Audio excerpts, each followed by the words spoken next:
तो नमस्कार दोस्तों, आज के इस वीडियो में हम जो भी साथी सीटेट एग्ज़ाम की तैयारी कर रहे हैं, बीएड एंट्रेंस एग्ज़ाम की तैयारी कर रहे हैं और यूपीपी री एग्ज़ाम की तैयारी कर रहे हैं, उन सभी के लिए आज जो है हिंदी का प्रैक्टिस सेट 2 बताने वाले हैं, जो बहुत ही आपके लिए सभी साथी जो भी तैयारी कर रहे हैं परीक्षा की, उनके लिए बड़ा ही यूजफुल होने वाला है। तो चलिए बिना किसी भूमिका के, बिना किसी देरी के शुरुआत करते हैं आज का हिंदी का प्रैक्टिस सेट 2। इसमें हमने कुछ प्रश्नों को सिलेक्ट किया है जो बहुत ही इम्पोर्टेंट है। उसके पहले शुरुआत करूं, अगर आप हमारे चैनल पर नए हैं, solution with Rajesh sir channel को सब्सक्राइब करिए। आपसे रिक्वेस्ट है हाथ जोड़ करके चैनल को सब्सक्राइब करें, लाइक करें, दोस्तों में शेयर करें और हमारे द्वारा दी गई जानकारी से आप कितना सहमत है उसके लिए हमें कमेंट करके ज़रूर बताएं और वीडियो का नोटिफिकेशन आपको सबसे पहले प्राप्त हो इसके लिए बेल आइकन को ज़रूर प्रेस करें। चलिए शुरुआत करते हैं दोस्तों। प्रश्न है कि प्रश्न क्या है? प्रश्न है निर्बलता। निर्बलता शब्द है और निर्बलता शब्द में उपसर्ग और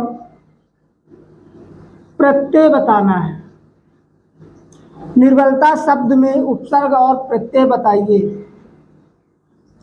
ठीक है, निर्बलता शब्द में उपसर्ग और प्रत्यय बताना है।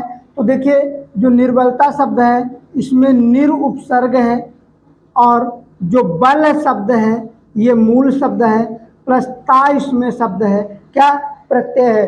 तो निर्बलता में निर उपसर्ग है, बल मूल शब्द है और ता प्रत्यय है।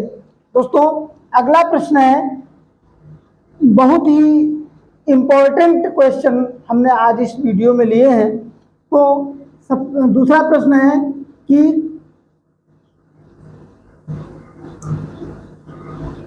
दोस्तों कि कायर की भाववाचक संज्ञा क्या है? भाववाचक संज्ञा क्या है? कायर शब्द है, कायर शब्द की भाववाचक संज्ञा क्या है? तो दोस्तों कायर की भाववाचक संज्ञा है कायरता। क्या है? कायरता। यानी कायर शब्द की जो भाववाचक संज्ञा है वो कायरता है। दोस्तों अगला प्रश्न है क्या कि अपना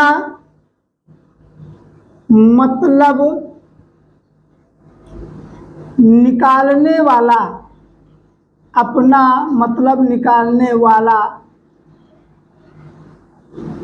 के लिए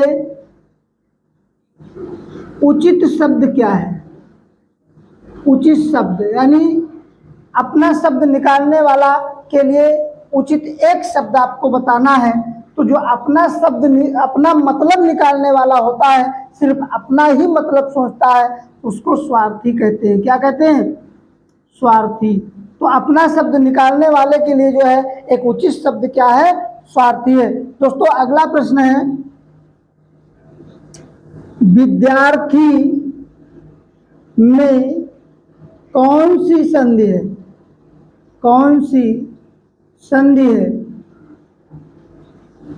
तो इसको सभी लोग जानते हैं कि विद्या धन अर्थी। विद्या धन अर्थी, अर्थी विद्या धन अर्थी यानी विद्यार्थी, विद्या को चाहने वाला। तो यहाँ पर आ और धन आ दोनों का मिला करके बड़ा आ हो जाता है। तो यहाँ बड़ा आ की मात्रा है तो दीर्घ संधि होगी। कौन सी संधि होगी? दीर्घ संधि होगी। ठीक है, तो विद्यार्थी में कौन सी संधि होगी? दीर्घ संधि होगी। अगला प्रश्न है दोस्तों, कानन का पर्यायवाची,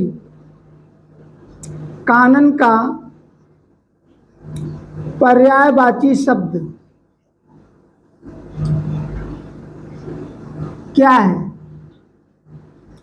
दोस्तों कानन का पर्यायवाची शब्द क्या है? वन है। कानन माने क्या होता है? वन होता है। और भी इसके पर्यायवाची है, कांतार है। क्या है? कांतार है ना? वन है, कांतार है, जंगल है, विहिप है ना? विहिप। तो इस प्रकार से ये इसके पर्यायवाची हैं। कानन का पर्यायवाची शब्द क्या है? वन है, कांतार है, जंगल है, विहिप है। ठीक है दोस्तों, अगला प्रश्न है। अगला प्रश्न क्या है कि वाक्य विग्रह का क्या अर्थ है? वाक्य विग्रह का क्या अर्थ है? वाक्य विग्रह का मतलब क्या होता है? तो वाक्य विग्रह का अर्थ क्या है कि वाक्य खंडों का अलग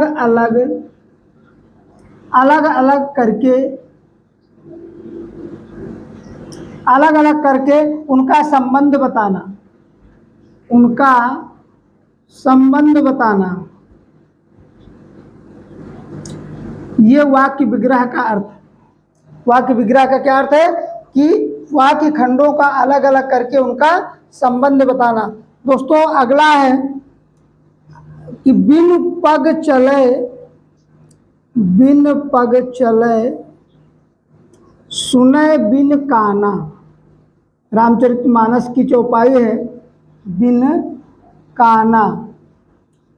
अब बिन कर्म करे विधि नाना। कर बिन कर्म करे विधि नाना। दोस्तों इसमें जो है अलंकार बताना है। अलंकार कौन सा है?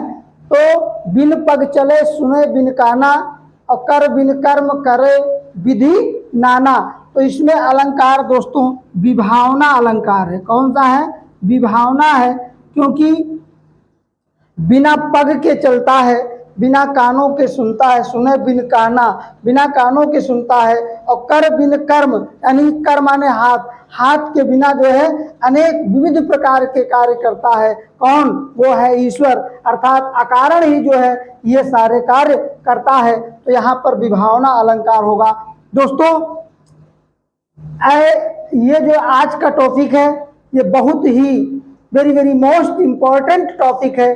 जो भी भैया बहन, जो भी साथी तैयारी कर रहे हैं यूपी टेट की, सीटेट की, बीएड एंट्रेंस एग्जाम की या यूपीपी की तैयारी कर रहे हैं, उनके लिए जो ये क्वेश्चन है बहुत ही वेरी मोस्ट इम्पॉर्टेंट क्वेश्चन है।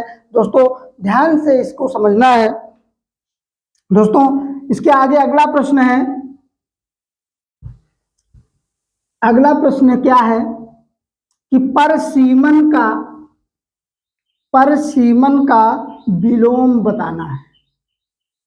क्या प्रश्न है? परसीमन का विलोम क्या है? परिसीमन का विलोम बताइए। परसीमन शब्द है ना, परसीमन, तो इसका जो विलोम शब्द होगा निर्सीमन होगा। क्या होगा? निर्सीमन होगा। परसीमन का विलोम निर्सीमन होगा। ठीक है दोस्तों, अगला प्रश्न है धूसर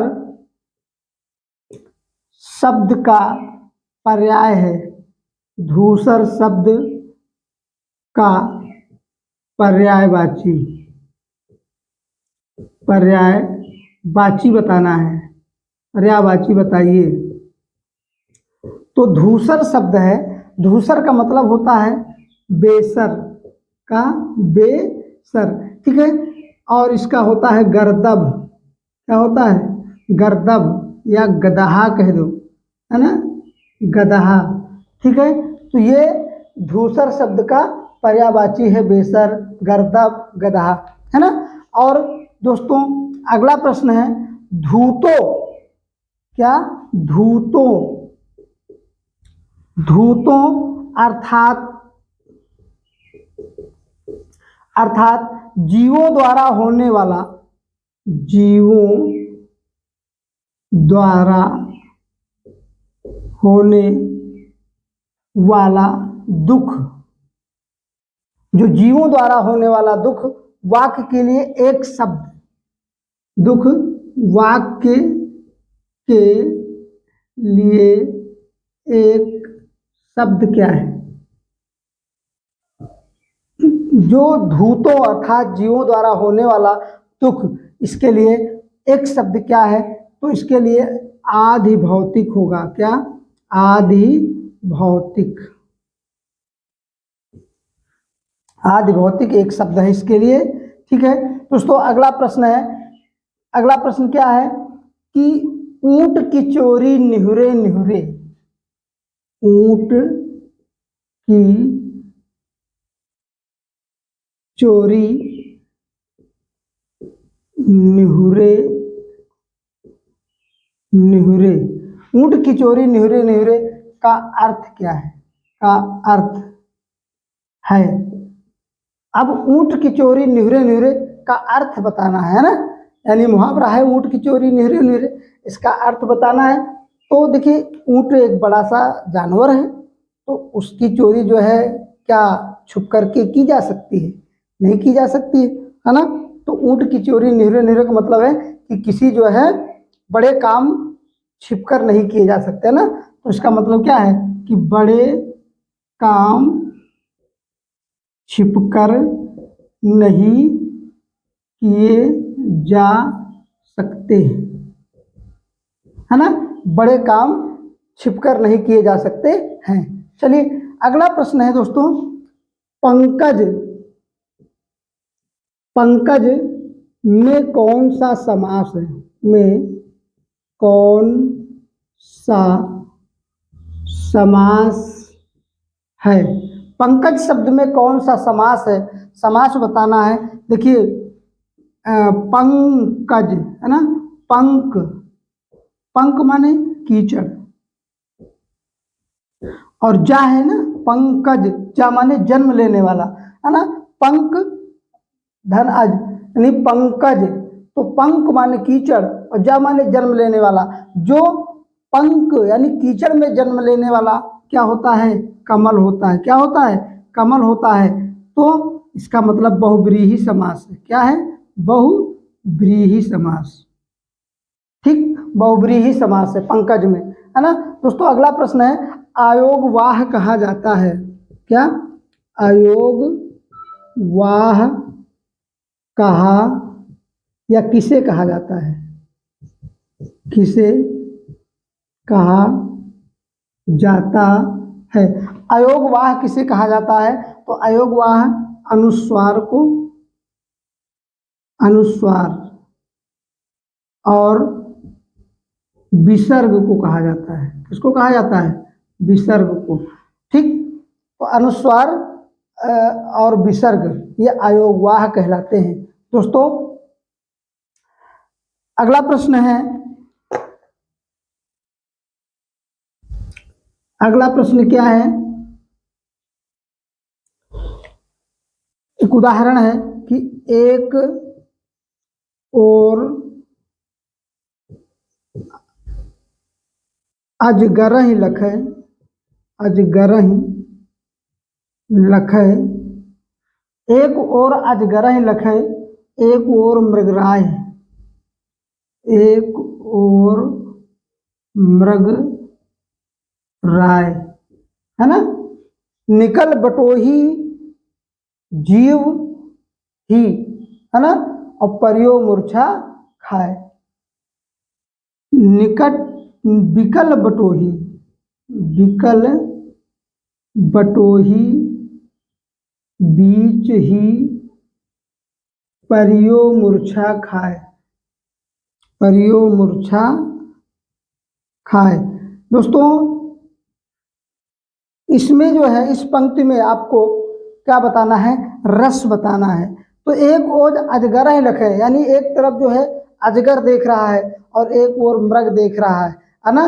तो एक तरफ वही एक कहावत है कि एक तरफ कुआं एक तरफ खाई, है ना। तो कहने का मतलब है एक और बजगर है लखे एक और मगराए, और बिकल बटोही बीच ही परियो मूर्छा खाए। और जो बटोही माने क्या होता है, रास्ता चलने वाला राहगीर, और वो बीच में ही जो है क्या होता है, व्याकुल होकर के मूर्छा खा करके गिर जाता है। तो इसका मतलब यहाँ पर भय उत्पन्न हो रहा है। तो जहाँ पर भय उत्पन्न होता है वहाँ पर भयानक रस होता है। क्या होता है, भयानक रस होता है ना। दोस्तों अगला प्रश्न है, से विभक्ति किस कारक के लिए प्रयुक्त होता है। से विभक्ति किस, से चिन्ह, ये से चिन्ह है, से चिन्ह किस कारक के लिए प्रयुक्त होता है। तो दोस्तों ये से जो चिन्ह है, ये कर्ता का जो चिन्ह है ने, कर्म का है को, कर्ता ने कर्म को करण से, तो ये करण कारक के लिए प्रयुक्त हुआ है। किसके लिए, करण कारक के लिए, करण कारक के लिए प्रयुक्त हुआ है। इस प्रकार से ये जो क्वेश्चन है very very most important question है दोस्तों, इनको आप जो है स्क्रीनशॉट ले लिया करें या नोट कर लिया करें। चलिए आगे क्वेश्चन, अगला क्वेश्चन है, अगला क्वेश्चन क्या है दोस्तों,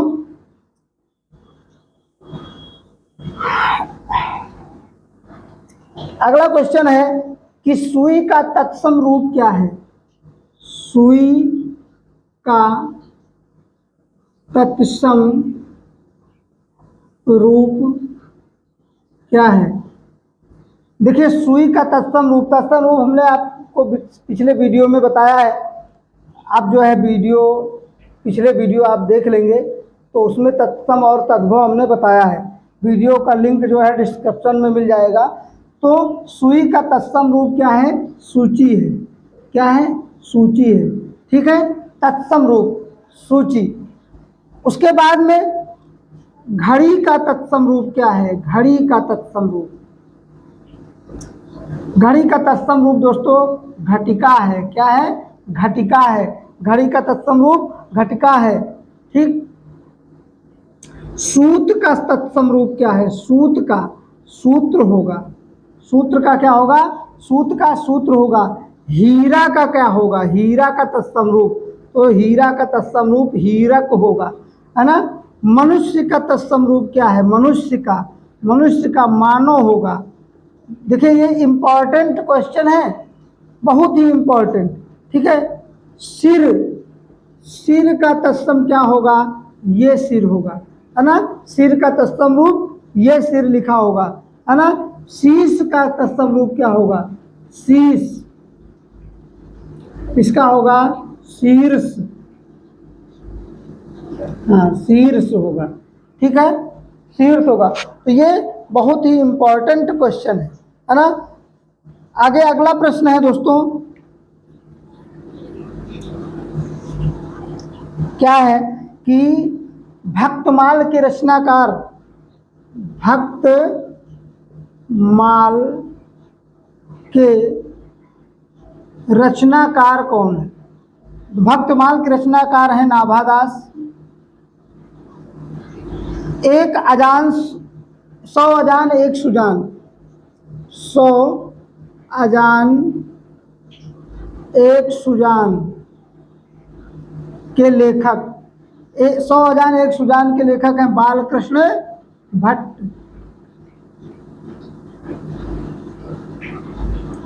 बालकृष्ण भट्ट। दोस्तों सूफी संतों की शैली कौन सी है, सूफी संतों की शैली कौन सी है। तो जो सूफी संत हुए हैं, सूफी संतों की शैली है दोस्तों मसनवी शैली।